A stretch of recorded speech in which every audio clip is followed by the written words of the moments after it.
आइए नमस्कार, फिर से स्वागत है आपका इस लुसेंट सीरीज कार्यक्रम में। संध्या 5 बजे आप सबका स्वागत है। तो जितने भी लोग बने हुए हैं और लुसेंट सीरीज कर रहे हैं और लुसेंट के सारे क्वेश्चंस अगर आपको बन जा रहे हैं, इसका मतलब ये है कि आप बहुत ही अच्छी तैयारी में अब जा रहे हैं। एनसीईआरटी के सारे क्वेश्चंस भी आपके बन रहे हैं क्योंकि एनसीईआरटी सीरीज भी चल रहा है, जो 6th और 7th हो चुका है। लुसेंट चल रहा है और उधर आपका वर्ल्ड मैपिंग का कार्यक्रम चल रहा है, इंडियन मैपिंग हो चुका है और इधर आपका वर्ल्ड ज्योग्राफी जो स्टैंडर्ड क्वेश्चन यूपीएससी के हैं, पीसीएस के हैं, उनको कराया जा रहा है रात्रिकालीन 10 बजे। तो आइए, आप सबका स्वागत है और देखते हैं। आज होली का त्योहार है, होली भी आप मना चुके होंगे और अब आप घर में आराम कर रहे होंगे, तो उसी बीच मैं भी आपको परेशान कर रहा हूं। तो आइए चलते हैं आज के क्वेश्चन में। कौन कौन से क्वेश्चंस आज इंपॉर्टेंट हैं आपके लिए, उसको देखते हैं। Which of the following statement is true? निम्नलिखित में से कौन सा कथन सत्य है? पहला पहला देखिए, the process of increase the process of the process of increase और decrease in air pressure is called air pressure relief. वायु दाब के घटने बढ़ने की क्रिया को वायु दाब उच्चावच कहते हैं। तो ये स्टेटमेंट्स एयर प्रेशर रिलीफ है, ये ठीक है, एक तरह से गलत इसको नहीं कह सकते। The variation in pressure decreases from equator towards the pole. अगर मैं कहूं वायु दाब में उतार चढ़ाव विषुवत रेखा से ध्रुवों की तरफ कम होता जाता है, तो आप देखेंगे कि जो वायु दाब है ये हमारा सबसे ज्यादा कहाँ होगा? तो इक्वेटर, और इक्वेटर से पोलर एरिया में आप जैसे जैसे जाते हैं वैसे वैसे कम होता चला जाता है। Diurnal variation of air pressure is not observed after 60 degree latitude. 60 अक्षांश के बाद, यानी 60 डिग्री अक्षांश के बाद वायु दाब का दैनिक उतार चढ़ाव नहीं देखा जाता है। तो ये भी स्टेटमेंट सही है, क्योंकि आप अगर ट्रॉपिकल रीजन में है तो दैनिक तापांतर की बात तो की जा सकती है, लेकिन आप ध्रुवीय प्रदेश में आप चले जाएं तो दैनिक तापांतर की बात नहीं की जा सकती, और वो भी 60 डिग्री नॉर्थ के बाद। तो ये सभी जवाब इसका क्या है? सत्य है। तो याद रखिएगा, D option is the correct option. D option is the correct option. Next question पे जरा देखते हैं कौन सा क्वेश्चन है। नेक्स्ट क्वेश्चन, अब जरा देखिए, what is the number of pressure belt on the globe. अगर मैं आपसे कहूं कि प्रेशर बेल्ट की संख्या कितनी है, तो याद रखिएगा मैंने आपको बताया था ये 7 होती है। और ये प्रेशर बेल्ट कौन सा है, तो जरा देखिए, ये पहला जो बेल्ट है ये इक्वेटर का होता है, जो 10 degree north to 10 degree south के बीच होता है। दूसरा बेल्ट होता है 30 से 35 डिग्री नॉर्थ और साउथ के बीच, और तीसरा जो बेल्ट होता है ये 60 टू 65 डिग्री नॉर्थ और साउथ के बीच होता है। तो ये पहला बेल्ट जो है 10 डिग्री नॉर्थ टू 10 डिग्री के बीच, 30 से 35 डिग्री के बीच, ये सब ट्रॉपिकल बेल्ट। और ये जो होता है ये पोलर बेल्ट होता है।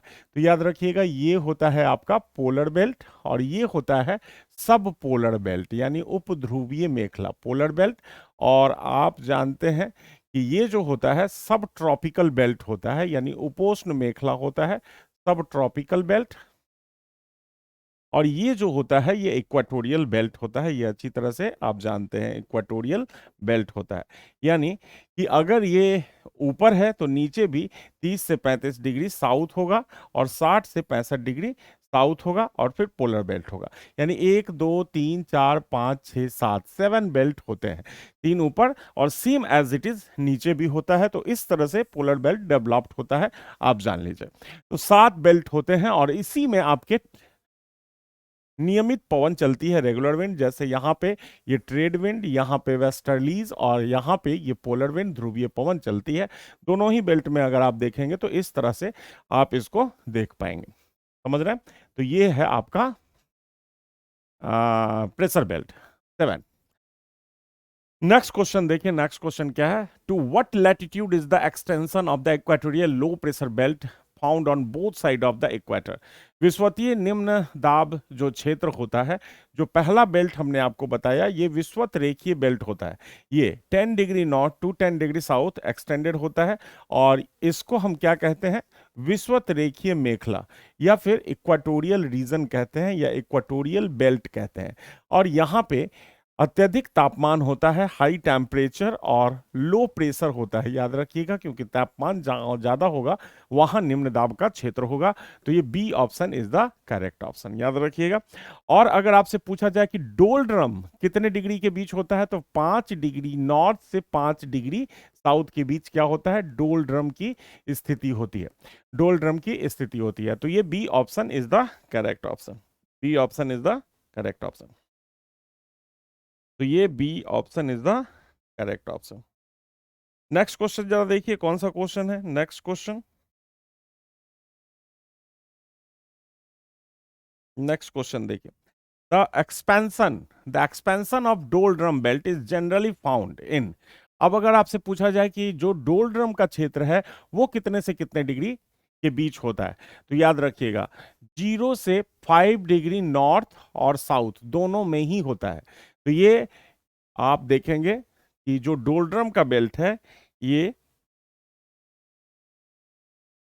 डोलड्रम का जो रीजन है, इसमें से आप देखेंगे ये ऑप्शन गलत दिया हुआ है।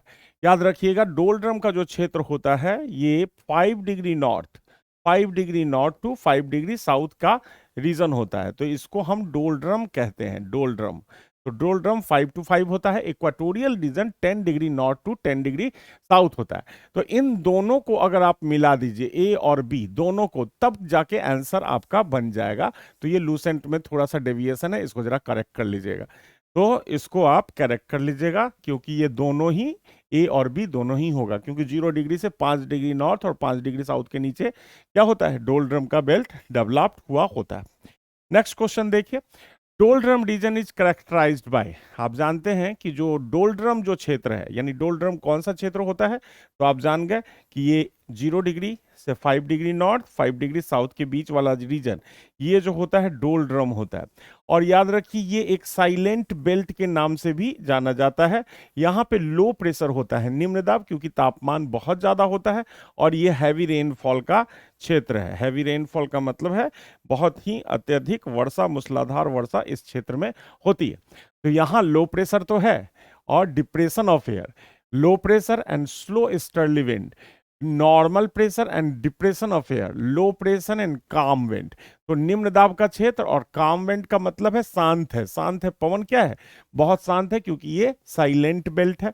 यहाँ पे तूफान नहीं आता, क्योंकि कॉरियोलिस फोर्स इस क्षेत्र में क्या होता है, जीरो होता है। कॉरियोलिस फोर्स के बारे में आपने सुना होगा, जो रोटेशन के कारण जनरेट होता है विंड के डायरेक्शंस पे, और विंड के डायरेक्शन को चेंज करता है। जो जीरो होता है कहाँ पे, इक्वेटर पे। मैक्सिमम कहाँ पे होता है, तो पोलर एरिया में मैक्सिमम होता है।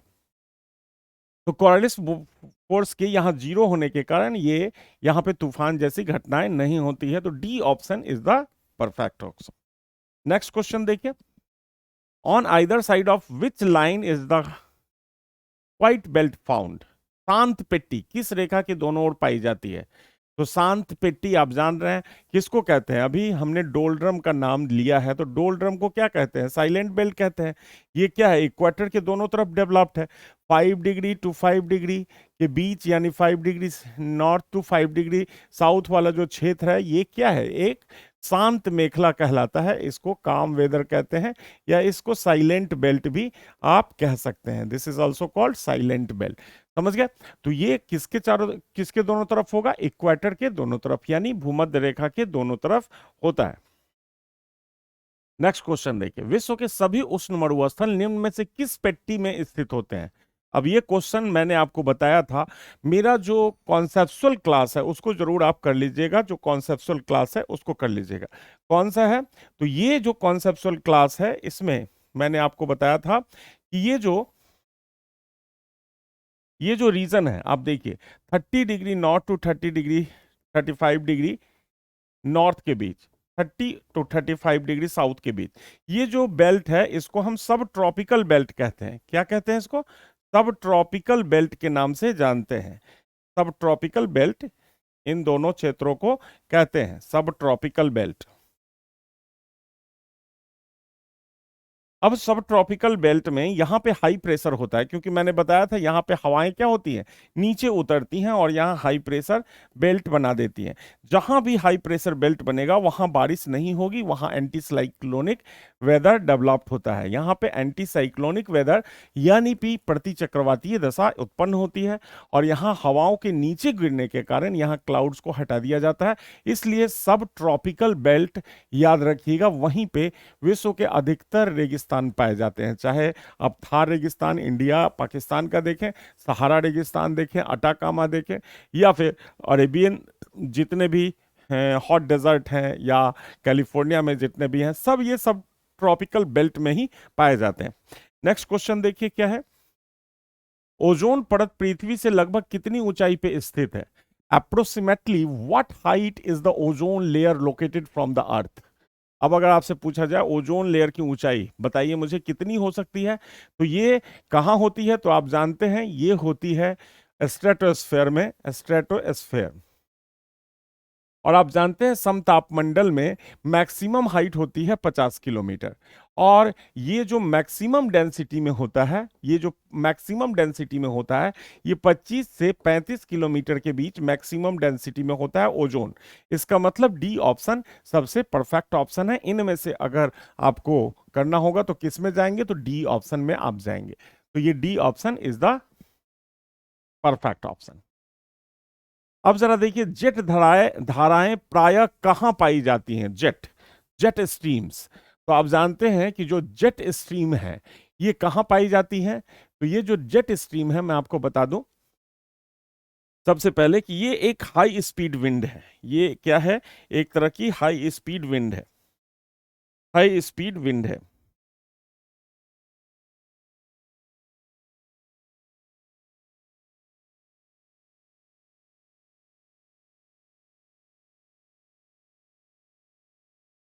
अब देखिए, तो मैंने आपको कहा कि ये क्या है, कि ये जेट स्ट्रीम एक हाई स्पीड विंड है जो सर्पिल होती है। और हमेशा याद रखिएगा कि जेट स्ट्रीम ये हमेशा वेस्ट टू ईस्ट चलती है। तो पृथ्वी में आप देखेंगे west to east high speed wind चलती है, जो 220 नॉटिकल से 240 नॉटिकल माइल्स प्रति घंटे की रफ्तार से चल सकती है। तो ये जो चलती है वो 6 किलोमीटर से, याद रखिएगा, 12 किलोमीटर ऊंचाई तक चलती है, और इस तरह से ये ऊपर नीचे डाउन करती रहती है। इसकी ऊंचाई यही होती है। तो ये जो ऊंचाई है वो किस लेयर की ऊंचाई है? तो याद रखिएगा बी, यानी ट्रोपोस्फेयर में ही ये पाई जाएगी। नेक्स्ट क्वेश्चन जरा देखिए। नेक्स्ट क्वेश्चन क्या है? तापमान के विषय में निम्नलिखित में से कौन सा कथन सही है? तापमान। अब देखिए तापमान के बारे में कह रहा है, अब आप बताइए मुझे तापमान के बारे में क्या सा कथन सही है? The temperature in the stratosphere decreases with height, decreases with height. The temperature in the atmosphere decreases. आप जानते हैं कि स्ट्रेटो समताप मंडल में ऊंचाई के साथ तापमान में न बढ़ोतरी होती है, न ही ये घटता है। हाँ, थोड़ा सा इसमें बढ़ सकता है, इसमें तापमान इंक्रीज हो सकता है, डिक्रीज नहीं होगा, ड्यू टू ओजोन। ओजोन के कारण स्लाइटली ये बढ़ सकता है लेकिन घटेगा नहीं। तो ये स्टेटमेंट गलत है। The temperature remains constant and different height in the stratosphere. ये कह रहा है कि टेम्परेचर समतापमंडल में विभिन्न ऊंचाइयों पर तापमान नियत होता है। ये लगभग सही है क्योंकि इसका नाम ही क्या है? समतापमंडल है। तो ये स्टेटमेंट सही है। The temperature in the troposphere increases with height at an average rate of इतना डिग्री सेल्सियस पर किलोमीटर। तो 1000, अगर आप 1000 किलोमीटर, सॉरी 1000 मीटर ऊपर जाते हैं तो क्षोभ मंडल में जो तापमान गिरता है 6.5 डिग्री। ये तो मैं बता ही चुका हूं आपको। तो ये स्टेटमेंट्स क्या है? ये सही है स्टेटमेंट। दूसरा, the temperature in the troposphere decreases with height at the average rate of 6.4 degree Celsius per kilometre. क्षोभ मंडल में तापमान 6.4 डिग्री सेल्सियस प्रति किलोमीटर की औसत दर से ऊंचाई के साथ घटता चला जाता है। इंक्रीज, ओहो हो, ये गलत है। ये स्टेटमेंट्स क्या है? ये गलत है, ये सही है। क्षोभ मंडल में कौन सा कथन सही है? ये गलत है और ये भी गलत है, दोनों ही गलत है। क्योंकि ये कह रहा है 6.5 डिग्री सेल्सियस के साथ इंक्रीज होता है, ये डिक्रीज होता है। और ये कह रहा है 6.4 डिग्री के साथ डिक्रीज होता है, ये 6.5 डिग्री सेल्सियस के साथ क्या होता है? डिक्रीज होता है। तो ये भी गलत है। तो सही कौन है? B option is the correct option. B option is the correct option. निम्नलिखित में से कौन सी परत हमारे वायुमंडल की ऊपरी सीमा थर्मोस्फेयर ऊपर से लेकर 10,000 किलोमीटर तक फैली हुई है? कौन सा लेयर? तो ये आप याद रखिएगा, कौन सा लेयर है? एक्सोस्फेयर, बहिर्मंडल, जिसकी ऊंचाई यानी ऊपर से आप नीचे तक अगर मिलाएंगे तो ये जो लेयर है, सबसे ऊपर वाला जो लेयर है, ये कौन सा लेयर है? दिस इज एक्सोस्फेयर लेयर है। समझ गया? एक्सोस्फेयर, जिसकी ऊंचाई 400 किलोमीटर जो आयोनोस्फेयर है से लेकर 10,000 किलोमीटर तक आप कह सकते हैं। और अगर स्पेस में जाए तो स्पेस की सीमा 36,000 किलोमीटर के बाद होती है। एटमॉस्फेयर एनसीईआरटी में 10,000 किलोमीटर मानता है, तो मान लीजिए। इसके नीचे आयोनोस्फेयर, मीजोस्फेयर, स्ट्रेटोस्फेयर, ट्रोपोस्फेयर। तो इस तरह से होता है, इसका मतलब एक्सोस्फेयर ये आंसर होगा। नेक्स्ट क्वेश्चन देखिए। नेक्स्ट क्वेश्चन है दहाड़ता चालीसा। ये क्वेश्चन है what is the roading forties? What is the roading forties? इसके बारे में क्वेश्चंस पूछा जा रहा है। आप जानते हैं ये रोडिंग फोर्टीज क्या है? तो मैंने आपको कहा था कि जो नॉर्थ और साउथ में कंपेयर करेंगे कि उत्तरी गोलार्ध और दक्षिणी गोलार्ध में, तो दक्षिणी गोलार्ध की विंड जो होती है, खास करके वेस्टर्लीज, यहाँ पे कॉन्टिनेंट्स नहीं होने के कारण आबाद गति से चलती है, चीखती चिल्लाती चलती है। और इसी को 40 डिग्री पे पछुआ पवन को या वेस्टर्लीज को हम रोडिंग फोर्टीज कहते हैं। रोडिंग फोर्टीज कहते हैं, याद रखिएगा, क्योंकि यहाँ पे कॉन्टिनेंट्स का अभाव पाया जाता है। तो 40 डिग्री साउथ में चलती है। तो ये 40 डिग्री दक्षिणी अक्षांश की क्या है? के पास चलने वाली तेज हवा है। समझ गए? Strong wind blowing near 40 degree latitude in the southern hemisphere due to lack of the continental area, maximum expansion of oceanic region. Next question देखिए। ये अब कह रहा है भयंकर पचासा। तो वेस्टर्लीज को ही याद रखिए, तीन नामों से जानते हैं। गरजती चालीसा 40 डिग्री दक्षिणी अक्षांश पे, प्रचंड पचासा जिसको हम कह रहे हैं फ्यूरियस 50, वो 50 डिग्री दक्षिणी अक्षांश पे, और चीखती 60 श्रिंकिंग 60 डिग्री पे। तो एट 50 डिग्री साउथ लैटिट्यूड्स पे हम इसको कहते हैं। D option is the correct option. वही पछुआ पवन की बात हो रही है। चीखता साठा, फिर आपसे पूछा जा रहा है चीखता साठा कितने डिग्री पे होगा? तो 60 डिग्री साउथ लैटिट्यूड पे, नियर 60 डिग्री साउथ लैटिट्यूड्स पे, यानी D option is the correct option. D option is the correct option. समझ गए? अब देखिए नेक्स्ट क्वेश्चन है the meaning of the word monsoon is. हवाओं का सदैव एक की ओर बहना, हवाओं का बहुत तेजी से बहना, हवाओं का बहुत धीमी गति से बहना, हवाओं के रुख का बदलना। तो change of the wind direction. अब मानसून का मतलब समझ लीजिए आप, मानसून एक अरबी वर्ड है, अरबी वर्ड है, अरबियंस वर्ड है, और इसका मतलब है reversal of wind, reversal of wind in a year, in an year. ठीक है? यानी पवनों की दिशाओं में पूर्ण रूप से परिवर्तन हो जाना, विंड के डायरेक्शन में बदलाव हो जाना। Next question. What is the effect of Chinook winds on the central plain in USA? The temperature of winter increases, the temperature of summer increases, remains the same temperature, there is no effect on temperature. The temperature of winter increases, याद रखिएगा, winter में तापमान बढ़ जाता है क्योंकि Chinook, होता क्या है कि चीनुक जो हवा है ये यहाँ रॉकी पर्वत के ऊपर से नीचे उतरती है, और जब नीचे उतरती है तो घर्षण के कारण गर्म हो जाती है, और यहाँ के बर्फ को भी क्या करती है? पिघला देती है, जिसके कारण इसको स्नो ईटर के नाम से जानते हैं। क्या कहते हैं? स्नो ईटर के नाम से इसको जानते हैं, और नीचे आके टेम्परेचर बढ़ा देती है। तो A option is the correct option. याद रखिएगा, ये जो ऑप्शन है ए है। नेक्स्ट क्वेश्चन क्या है? नेक्स्ट क्वेश्चन देखिए क्या है।